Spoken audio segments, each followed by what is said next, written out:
네, 라디오 제주시대 목요일 시사직설 함께 하도록 하겠습니다. 목요일에는 주요 현안에 대해서 거침없이 즐겁게 이야기 나눠보는 시간인데요. 오늘도 홍명환 전 도의원, 이경영 전 도의원 두 분 스튜디오에 나오셨습니다. 안녕하십니까? 네, 안녕하십니까? 네, 목소리들이 어떻게 밤새 그 개표 방송을 보신 건 아닌 것 같아요. 그냥 네. 결과가 거의 네. 예상되는 데서 편안하게 잤습니다. 잠깐요. 일단 좀 간단하게 정리하고 시작하겠습니다. 드디어 6.3 지방선거가 끝이 났습니다. 제주 지역은 최종 투표율 56.4% 기록했고요. 4년 전 지방선거보다는 소폭 높은 수치인데 전국 평균에 비해서는 좀 낮은 수치였습니다. 거의 꼴찌에 가까운 수준이었고 지역별로는 제주시가 55%, 서귀포시가 60.3%의 투표율이었는데 자, 오늘 시사직설은 1부에서는 이번 지방선거가 하는 의미 짚어보겠고요. 2부에서는 당선인들에게 거는 여러 가지 정책적 바람과 과제는 무엇인지 이야기 나눠보도록 하겠습니다. 자, 시작하기 전에 이번 선거 전체적으로 좀 한 줄 평을 해주신다면 홍명환 의원님께서 먼저 해주시죠. 뭐 도지사 선거라든지 대부분 이제 그 선거들이 예상이 됐는데 교육감 선거가 아마 치열했다 이렇게 생각이 들고요. 그다음 도의원 분들은 아마 그래도 역시 이 바닥에서 열심히 될 사람들이 되지 않았나 그런 생각이 듭니다. 한 줄로 하면 어떻게 정리해 주시겠습니까? 뭐 다 순리대로 결과는 순리다 그런 생각입니다. 결과는 순리다. 네. 자, 이어서 이경영 의원님께서 할 말씀해 주시죠. 예, 기적은 없었다. 기적은 없었다. 예, 기적은 없었다. 예측을 크게 벗어나지 못했다. 네. 예.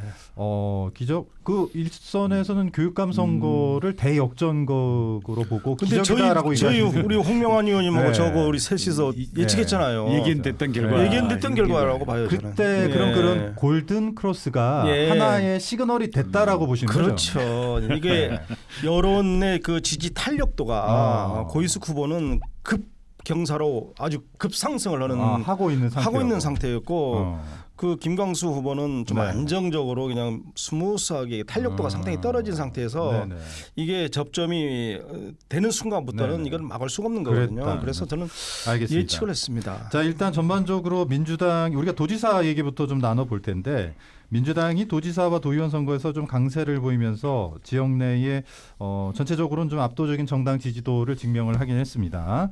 도지사 선거를 좀 구체적으로 보자면 더불어민주당의 위성곤 후보가 63.11%라는 조금 압도적인 득표율을 기록하면서 아마 이게 역대 민선 제주지사 중에 최다 득표율이 아닐까 싶습니다. 그 전이 종전 기록이 원희룡 지사 때였는데 59.97%, 그렇죠. 59.97%였는데 그걸 뛰어넘는 결과가 나왔습니다. 자, 이 도지사 선거는 좀 어떻게 보셨는지 얘기를 좀 나눠볼까요? 예, 네. 저는 처음에 여론조사라든가 분위기를 봤을 때 선거 분위기를 봤을 때 민주당 경선을 통해서 이번에 민주당 후보가 도지사가 되겠구나. 그런데 그 지지율 자체도 저는 7대3까지 봤습니다. 그래서 문성유 후보가 뭐 능력이라든가 자질이 떨어져서가 아니라 워낙 큰 태풍이 불었거든요. 그래서 그 태풍이 잠잠해질 기미를 안 보였어요. 그리고 또 시기적으로 상당히 짧았기 때문에 인지도가 높은 유성권 후보 입장에서 상당히 유리했고 또 오영훈 후보하고 연대설 그리고 또 문대림 후보도 또 지지선을 이렇게 했죠. 그래서 상당히 파괴력을 가진 큰 태풍이었고 문성유 후보는 자질과 능력이 남못지 않은 훌륭한 분이었는데 이제 바람이 역행을 해서 이제 맞바람을 맞고 싸야 됐고 심한 경우에 장동영 대표가 제주도에 선거 하루 전날 왔음에도 불구하고 지원 유세를 안 하는 내부 사정들이 또 있었을 거예요. 근데 뭐가 뭔지는 모르겠는데 어쨌든 그런 상황까지 보게 된다면 상당히 안 좋았다. 그나마 6대4 정도로 많이 쫓아가지 않았나 이런 생각을 합니다. 네. 결과적으로 보면은 장동혁 대표가 그 도지사 선거인 문성유 후보 지지는 같이 안 했고 고기철 후보한테는 또 갔었잖아요. 이게 고기철 후보는 같은 노선을 취했다고 보는 거죠. 그러니까 윤 어게인이라든가 계엄에 대한 어떤 뭐 적극적 비난 반대가 아니고 비슷한 시각을 가졌고 그렇기 때문에 공천 과정에서도 고기철 후보를 공천해 준 것 같아요. 제가 듣기에는 중간에 다른 후보를 공천한다는 얘기들도 많이 있었고 우리 방송에도 여러 번 의견 나왔었잖아요. 그럼에도 이 장동혁 대표를 포함한 이제 경선위원회에서 고깃절 후보를 이렇게 택했고 또 그 고깃절 후보가 원해서 아마 내려왔을 수도 있을 것 같아요. 그렇게 봅니다. 네. 어쨌든 문성유 후보는 33.56%의 지지도를 기록했고 또 무소속의 양윤영 후보는 3.32%의 지지율을 기록을 했습니다. 저 홍명환 의원께서는 어떻게 보셨나요?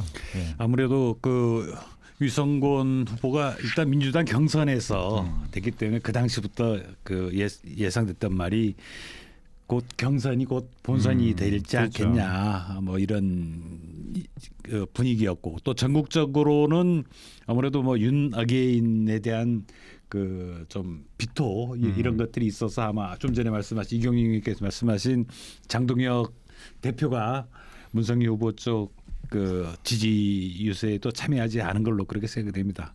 아무튼 결과적으로 유성군 이제 당선자죠. 당선자가 이제 7차례 선거 아마 제주학교 총학생회장 선거 아마 8차례 선거에 그렇죠. 나와서 단 한 번도 지지 않고 지금 어떻게 보면은 그 선출직으로서의 그 대단한 그 모습을 지금 보여줬습니다. 지금 아마 제주도 역사상 아까 지금 뭐 아나운서께서 말씀하신 역대 최다 득표까지 지금 기록을 했는데 문제는 이제 앞으로가 문제라고 봅니다. 이제 도정 수행이 과연 우리 도민들이 원하는 대로 잘 이끌어 나갈 수 있을까?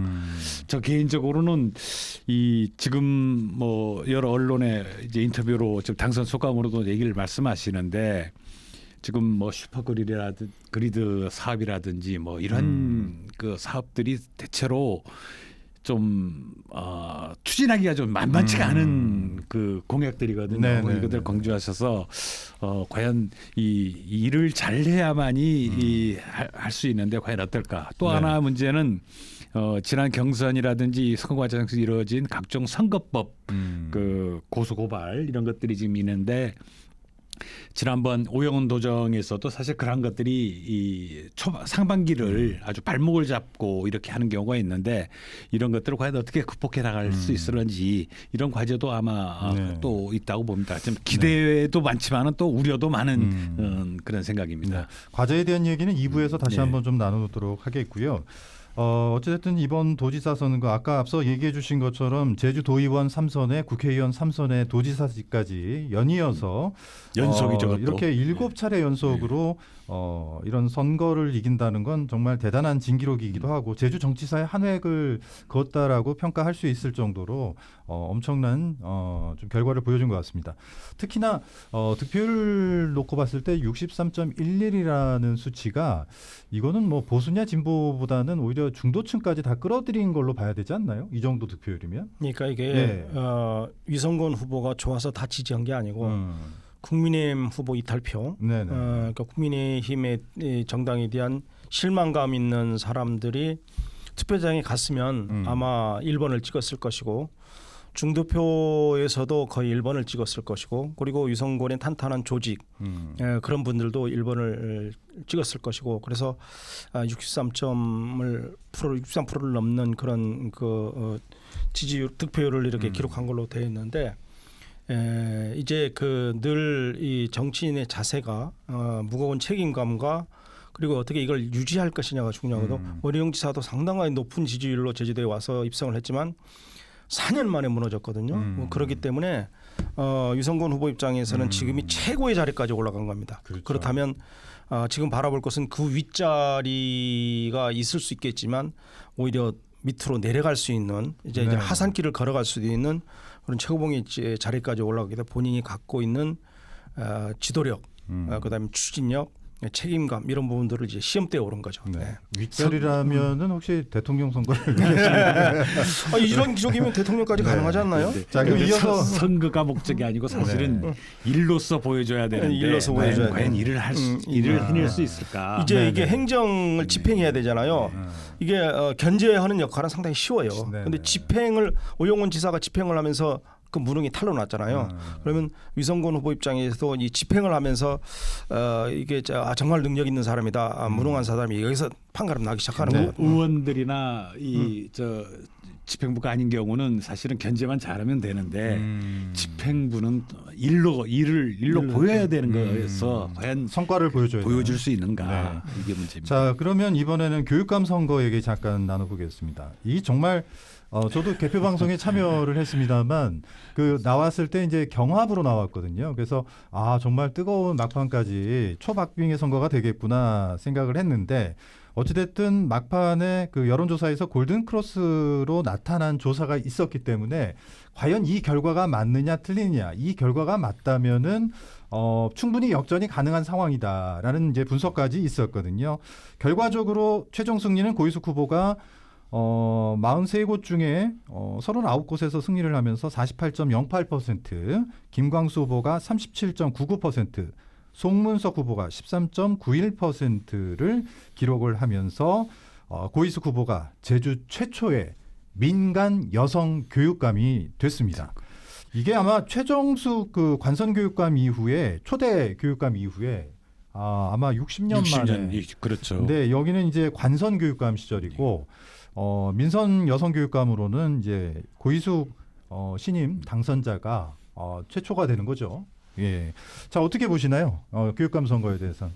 저번에 우리 방송에서 한 줄 평을 할 때 좀 흥미진진해졌다. 그렇죠. 네. 흥미진진해졌다 했는데 네. 정말 흥미진진하게 네. 골든 크로스가 나오면서 역전에 고희숙 후보가 성공을 했는데요. 네.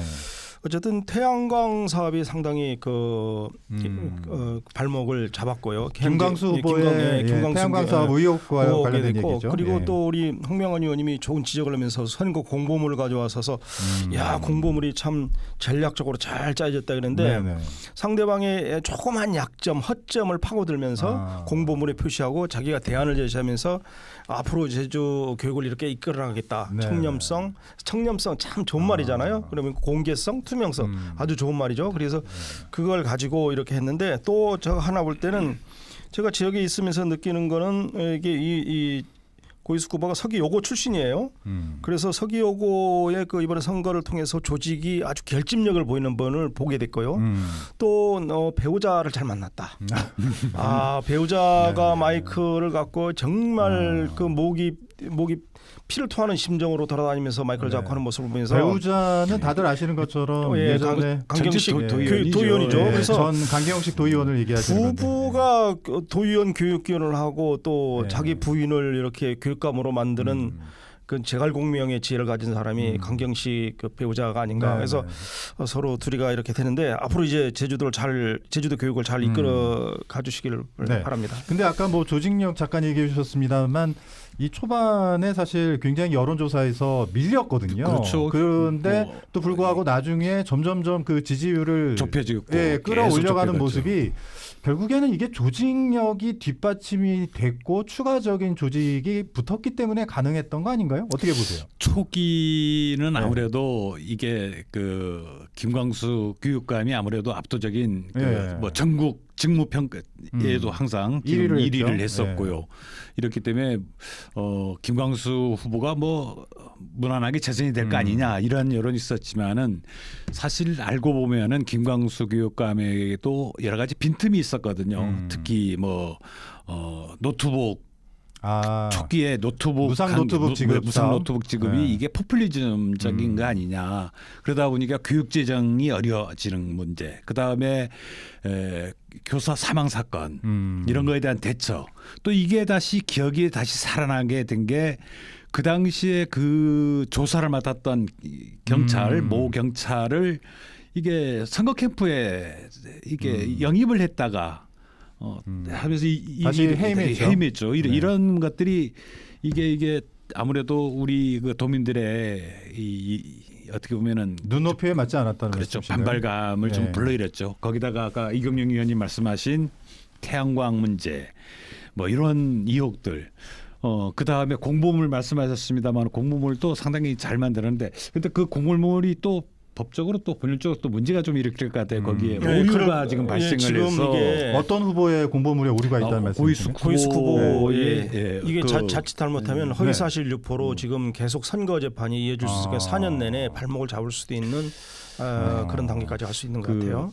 구체적으로 어떤 부분을 얘기하시는 건가요? 예. 지금 아마 무슨 평가를 했는데 라등급이었는데 이게 김광수 교육감이 라등급에서 마등급으로 나빠졌다 이 얘기를 가등급에서 마등급으로 나빠졌다. 라와 가라는 건 단 한 글자입니다만은 글자 하나만이 문제가 아니라 등급 이게 간격은 큰 거네요. 그렇죠. 예. 이렇게 해서 이게 어떻게 보면은 상대 후보를 흠집내기 위해서 이런 걸로 아마 이게 법률적으로 어떻게 될지 모르겠습니다만은 이게 아마 조금 발목을 잡지 않을까. 그러니까 선거에 영향을 미칠 수 있을 의도나 목적이 있었느냐가 상당히 재판에서 그렇죠. 중요하거든요. 그래서 그렇죠. 이게 선거의 성패에 승대한 영향을 어느 정도 영향을 줬나도 중요하죠. 그러니까 그렇죠. 알면서 이렇게 했을 경우에는 선거 공보물이기 때문에 이게 책자를 통해서 허위사실 유포한 게 되거든요. 말로 한 것보다도 그 부분은 그러면 이제 재판 과정에서 문제가 될 수 있는 그 부분이 어느 정도의 의도성을 갖고 그렇죠. 어떤 정도의 영향을 줬는지 이런 부분들이 재판을 통해서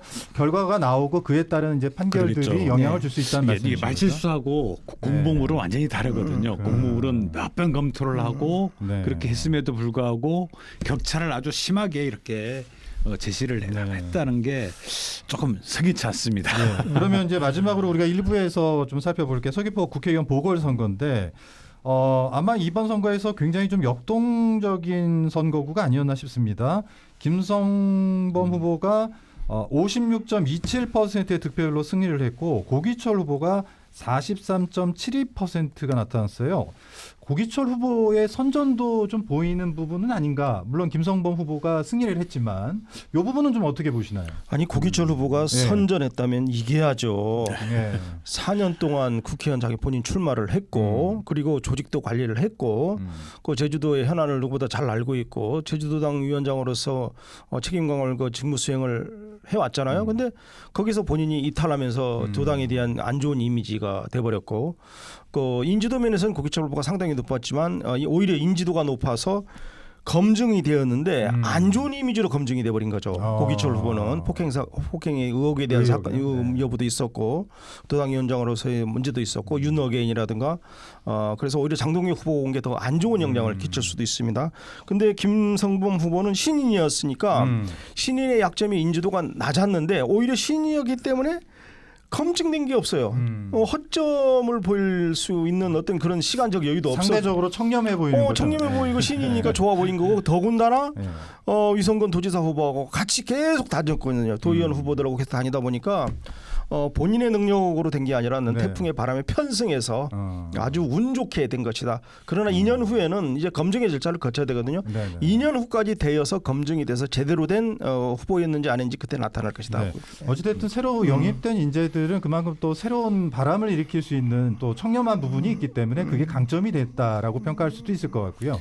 홍명환 의원님께서는 보궐선거 어떻게 보셨나요? 아무래도 그 해수부 차관 출신으로서 이게 행정력이라든지 이런 걸로는 충분히 이제 검증이 된 인물이다 이런 안정감도 있었고 또 최근 그 이재명 정부의 어떤 그 좋은 어떤 업적들 이런 것들을 그대로 잘 연결을 했던 것 같아요.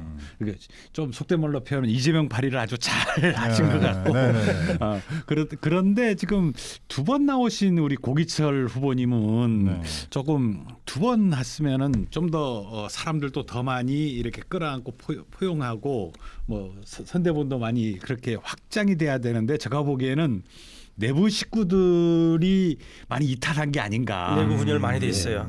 그리고 제가 서귀포 우리 이경영 의원님 같이 자세히는 모릅니다만은 저한테 들려오는 얘기도 그 고기철 후보님을 과거 도왔던 전통적인 보수 캠프 분들이 관계자들이 김성범 후보 쪽으로 옮겼다 뭐 이런 얘기들이 있었죠.